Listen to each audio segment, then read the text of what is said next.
Present perfect continuous tense.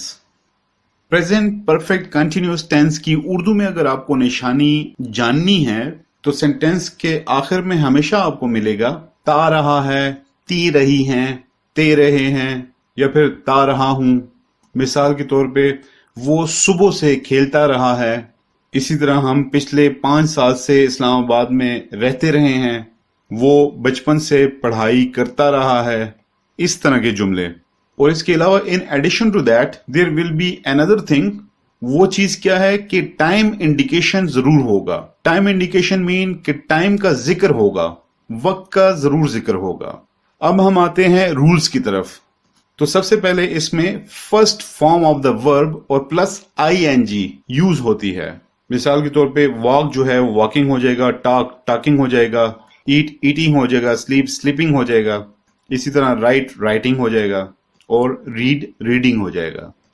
एक चीज mind में रखिएगा कि जब भी कंटिन्यूअस आ जाए, जिस टेंस में भी आ जाए, चाहे वो प्रेजेंट हो, पास्ट हो या फ्यूचर हो, तो उसमें आप यही फॉर्म यूज करते हैं। I mean simple continuous tenses और परफेक्ट कंटिन्यूअस टेंसेस में, चाहे वो जिस टेंस के भी हों, उसमें आपने हमेशा first form of the verb और प्लस आईएनजी का इस्तेमाल करना होगा। ओके जी, आगे बढ़ते हैं। अब हम आते हैं हेल्पिंग वर्ब्स की तरफ। हेल्पिंग वर्ब्स इसके दो हैं, हैज बीन और have been.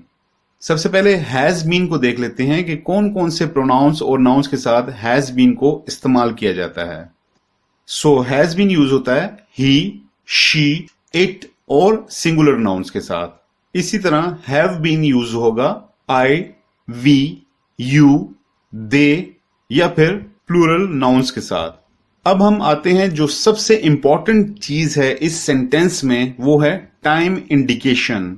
Basically time indication जो है, इसमें कुछ मखसूस दो प्रेपोजिशंस हैं जो कि टाइम को इंडिकेट करती हैं। एक यूज होता है सिंस और दूसरा है फॉर। जितने भी परफेक्ट कंटिन्यूअस टेंसेस हैं उनमें टाइम को इंडिकेट करने के लिए सिंस और फॉर को यूज किया जाता है। लेकिन इनके इस्तेमाल में बहुत सारी कंफ्यूजन्स होती हैं। अक्सर औकात स्टूडेंट्स कंफ्यूज हो जाते हैं कि इनका इस्तेमाल कैसे किया जाए। अब हम ये देखेंगे कि कौन सा टाइम पीरियड है या टाइम है जिसके साथ हमें सिंस को यूज करना है, और इसी तरह हम फॉर को भी देखेंगे कौन से टाइम के साथ फॉर को यूज करेंगे। आप देख रहे हैं कि मैंने सिंस के साथ नॉट स्पेसिफिक टाइम को लिखा है, मींस। इसी तरह हैव और फिर दूसरा आता है बीन। तो क्योंकि दो वर्ड्स हैं तो इनको नेगेटिव में कन्वर्ट करने के लिए आपने करना क्या है, जो नॉट होगा वो हैव और बीन के दरमियान में आप लिख लेना है। इसी तरह हैज और बीन के दरमियान में आपने नॉट लिख लेना है, हैज नॉट बीन और इसी तरह have not been. For example, it has not been raining since morning. इसी तरह दूसरे सेंटेंस को देख लेते हैं। एग्जाम्पल है I have not been living here for the last 2 years।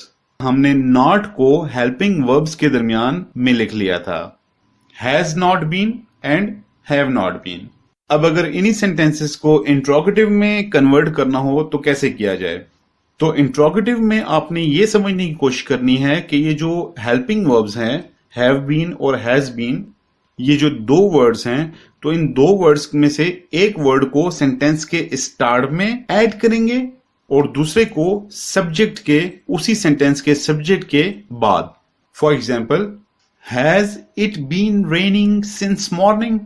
हमने सिर्फ हेल्पिंग वर्ड का जो पहला वर्ड था उसको सेंटेंस के शुरू में लिख दिया और second word of the helping verb जो था या बकिया जो आधा हिस्सा था बीन, सब्जेक्ट के बाद में लिख दिया। तो ये बन गया has it been raining since morning. अब दूसरे सेंटेंस को हम देखते हैं, have I been living here for the last 2 years। Interrogative sentence में जब आप कन्वर्ट करेंगे तो जो हेल्पिंग वर्ब्स हैं, जो जिसके दो पार्ट्स होते हैं, हैज बीन और हैव बीन, इन दोनों को आपने किसी भी सेंटेंस में अलग अलग लिखना है। फॉर एग्जाम्पल, जो एक पार्ट है हैज या हैव, इसको सेंटेंस के शुरू में लिखना है और दूसरा पार्ट जो बीन है वो उस सेंटेंस के सब्जेक्ट के बाद आएगा। तो ये इजीली आपका जो सेंटेंस होगा वो इंट्रोगेटिव सेंटेंस में चेंज हो जाएगा।